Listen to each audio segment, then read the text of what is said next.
a great pleasure it is to be with all of you this morning. And, you know, the roots of this organization go back a long way in trying to help bring our party back after electoral defeats in the 60s. And I think that no time in recent history is it more important that we look back, but also look forward as a party to try to figure out not only where our opportunities are today, but what our responsibilities are for tomorrow as we look forward to a good November 2010.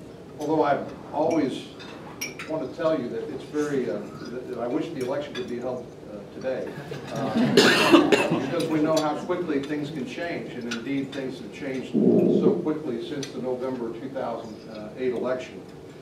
Well, we know there's a lot of intellectual ferment going on among Republicans trying to figure out that when we return to power, not if we return to power, but when we return to power, what kind of party we will be and how we will govern once we're given the reins back to government.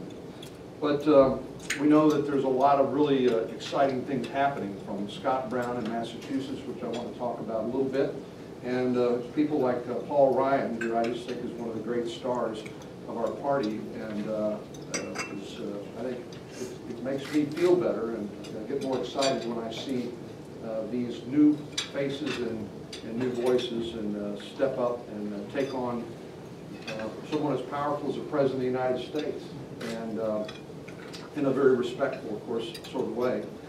And so, and I think there's also, in addition to concern about Republicans being in opposition, that we come up with constructive alternatives to the command and control agenda that we see coming out of this White House and this administration.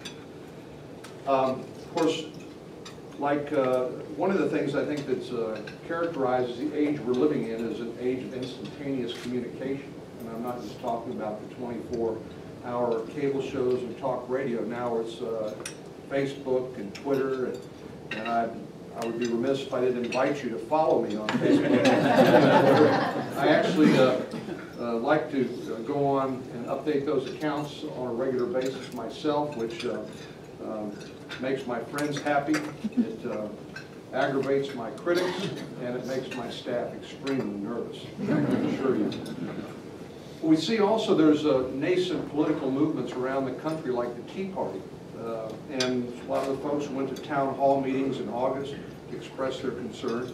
Many of these folks have never participated in politics before, and they're not really quite sure how to do it, although they do believe in exercising their First Amendment freedoms to assemble and express their concerns about what they see happening in Washington. My own view is that Republicans ought to welcome these newly active Americans and into our midst, and to the extent that our concerns are their concerns and vice versa, that they ought to be worked out. Any differences ought to be worked out in our Republican primaries. Because the last thing we want to do, I think, is to force them into a third-party effort which will invariably elect Democrats, as it did in the 23rd Congressional District in New York recently. Well, you know, it's amazing that we are where we are, and it's amazing this White House is as tone-deaf as it is. They think that they have a communications problem, so their objective is to roll out the president even more and more, probably the most overexposed president of the United States in American history. And they think it's about campaign tactics and strategy.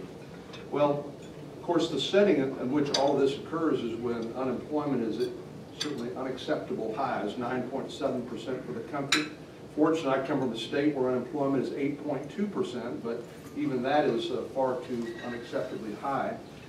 And we, of course, the question on all our minds is what's holding job growth back as we're starting to see ourselves coming out of the recession with positive GDP growth. What's holding job growth back? I think one of the things clearly that's holding job growth back is the climate of political uncertainty. People don't know whether you're going to be subjected in the oil and gas industry or whether you're an agricultural producer to a cap and trade bill, which is going to drive up your energy costs.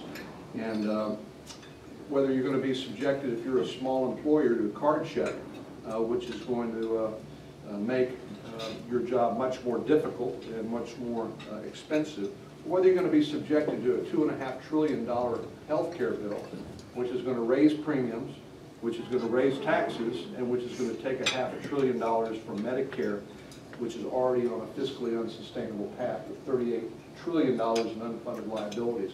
All of this creates a climate of uncertainty where job creators are sitting on the sidelines, waiting for things to settle down so they know what the rules of the road are. And of course, this is on the heels of this comes the president's budget with $3.8 trillion in more spending, including an additional $1.3 trillion in deficit spending, $2 trillion in more taxes over 10 years. And that doesn't include the additional taxes that might be part of a cap-and-trade scheme. And $9.8 trillion in more debt over the next 10 years.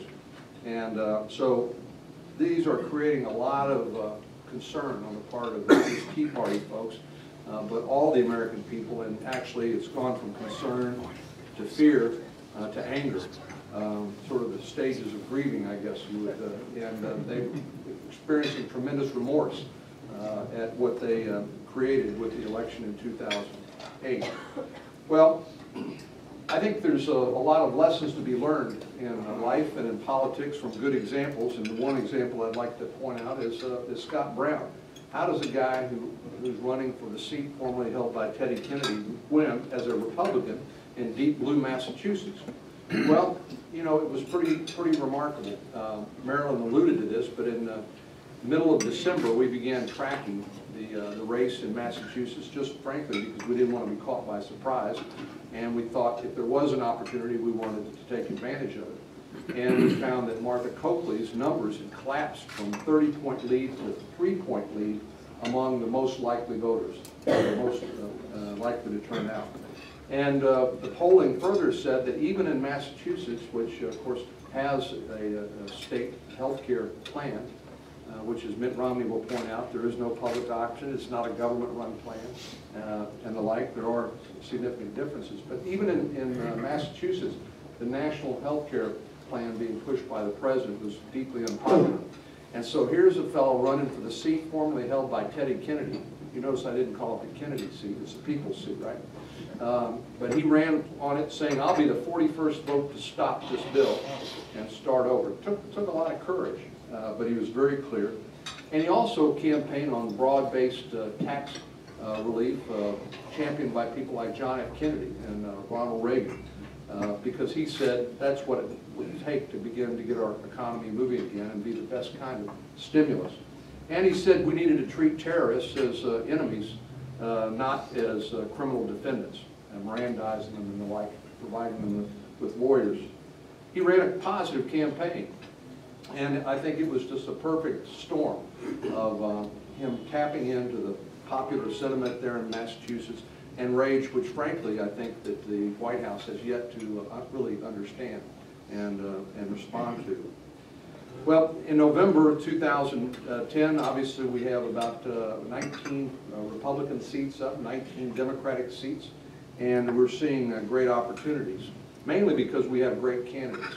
People like Rob Portman in Ohio, Roy Blunt in Missouri, where you're seeing a clash of the two political families and dynasties in Carnahan and Blunt, but I like Roy's chances a lot.